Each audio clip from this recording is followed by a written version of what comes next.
Hello everyone and welcome to another house tour. Today we are going to visit my witch's hut, a building I have been struggling to make since October, since the floating candles were released. But I never got to finish because I felt like I was missing a lot of stuff. But with the paths being added and the flowers and now also the trees being different sizes, I managed to do what I imagined. So at the entrance of this plot, you will be seeing a very lush green forest made of mostly out of pine trees. So this will be the entrance to it.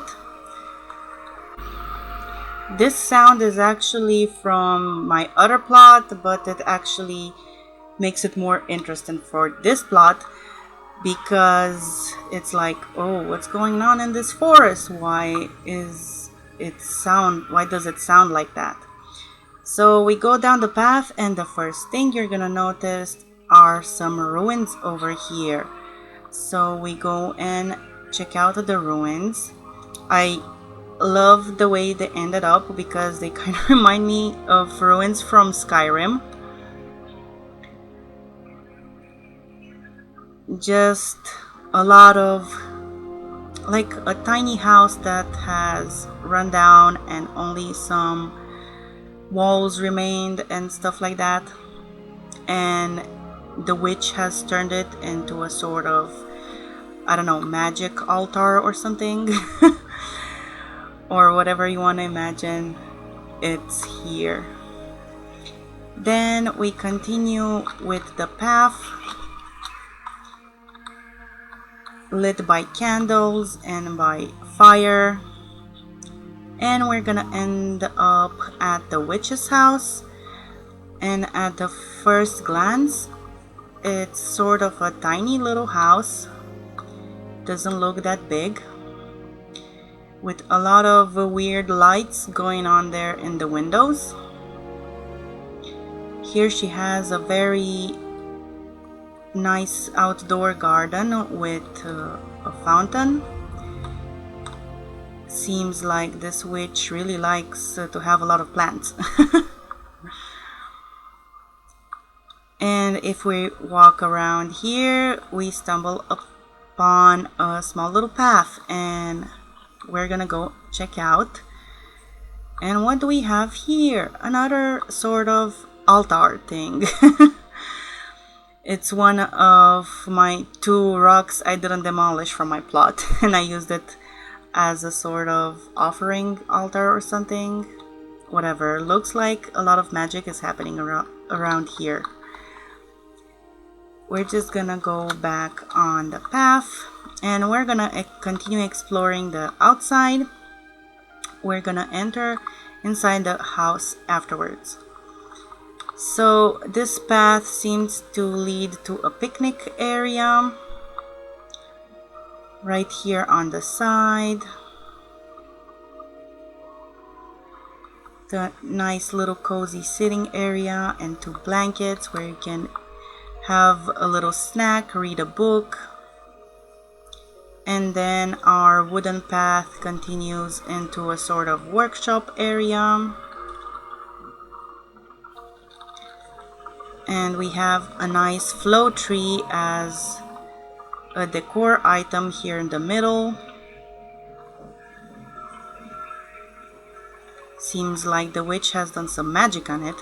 And apparently this is the terrace where she likes to do her laundry. I think she's behind because a lot of clothes look like they haven't been hung up yet. So she's definitely behind with the laundry. If we continue this path, we're gonna end up in an overgrown pumpkin patch. It's so overgrown because it also demolished this fence over here, and it went on the outside as well. Let me give you a little spin of my pumpkin patch. And looks like the wind is intensifying because the windmill is going really hard. And now we're gonna go inside the house, and we have a nice little cozy area with a desk over there, a fireplace, a nice little cozy area to sit on. It's very green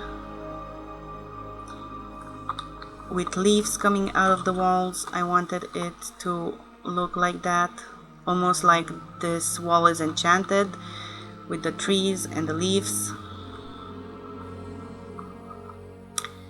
And then this wall over here that is overrun by ivy, and I used this Christmas decor items to make it look like she has a lot of trinkets hanging around. I also have some here in the corner. It's a tree topper and some ornaments, but it kind of looks like, I don't know, some weird decor trinket that she might have. She also has some potions for sale over here. If someone is coming for a remedy, this is where she's gonna get them from to give them. And over here we have our kitchen. It's non-functional, just decor only, no stove or anything. The dining table, a nice little sitting area in the kitchen, and that ivy wall is extended throughout here as well. And she has an indoor sort of herb garden over here.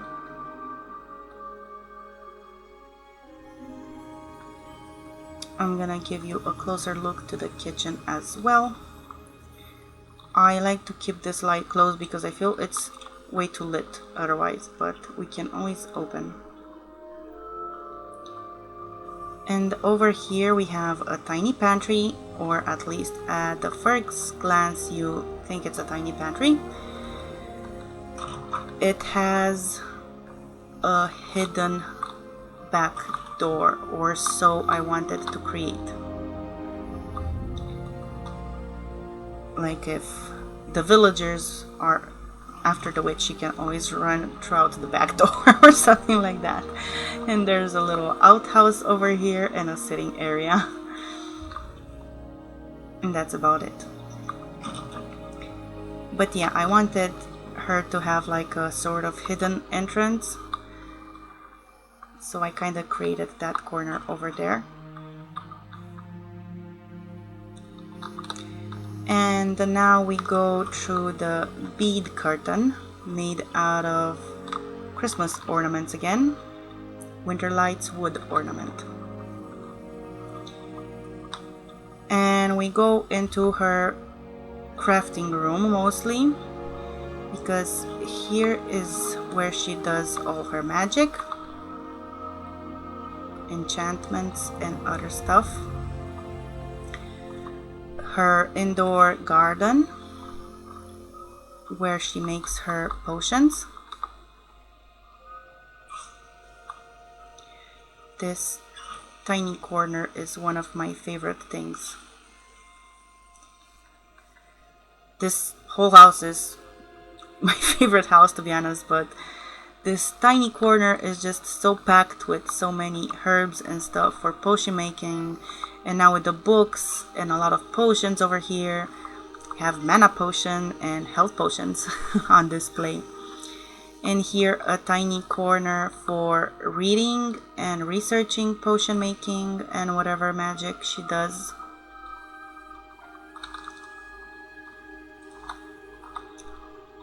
And because that corner was so small and all her plants wouldn't fit, she extended it over here as well throughout the room. And here is her dormitory, her bedroom. A lot of mirrors. She likes to look herself in the mirror. And a nice little cozy area where she sits and has a cup of tea.